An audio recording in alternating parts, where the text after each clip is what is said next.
If you were ever called a wetback, a beaner, an African booty scratcher, listen to me.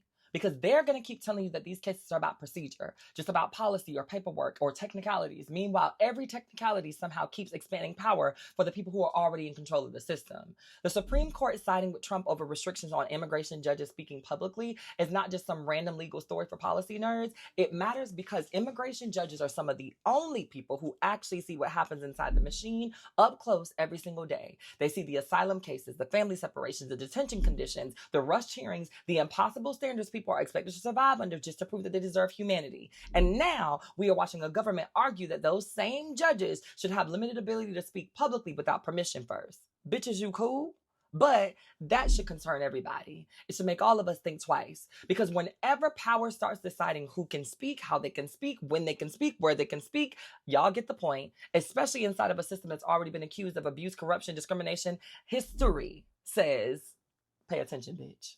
And before any of y'all say, well, they're federal employees, let me stop you right there because teachers are public employees. Doctors at VA hospitals are public employees. Public defenders are public employees. That does not suddenly erase the public's interest in hearing the systems that are failing the people, especially when those systems determine who gets deported, detained, disappeared into bureaucracy, or sent back into danger. What makes this even deeper is that immigration has become the testing ground for how much executive power this country is willing to actually hold or tolerate. Every administration pushes the line just a little bit further. Surveillance, detention, speech restrictions, expanding enforcement authority. And every time the people say, well, if that's only happening to immigrants, then it's not really about me, until the framework expands. And that's how power works. It practices on the people that society has already taught itself to not give a fuck about. And as a Black trans woman, let me tell y'all something. We know intimately that the moment the government starts deciding which voices inside the systems are inconvenient, dangerous, or too political to be heard publicly, marginalized people are usually the first to feel the consequences and the last to get believed about them. So,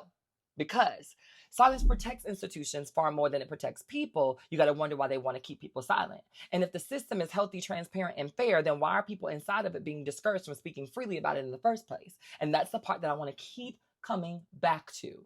Not because every judge is automatically right, not because every employee should say whatever they want, but because democracies that are confident in themselves do not usually fear scrutiny this much. And until we're ready to talk about why so many of these procedural rulings keep concentrating power in the hands of the executive branch while limiting transparency for the public, I'll wait while you think.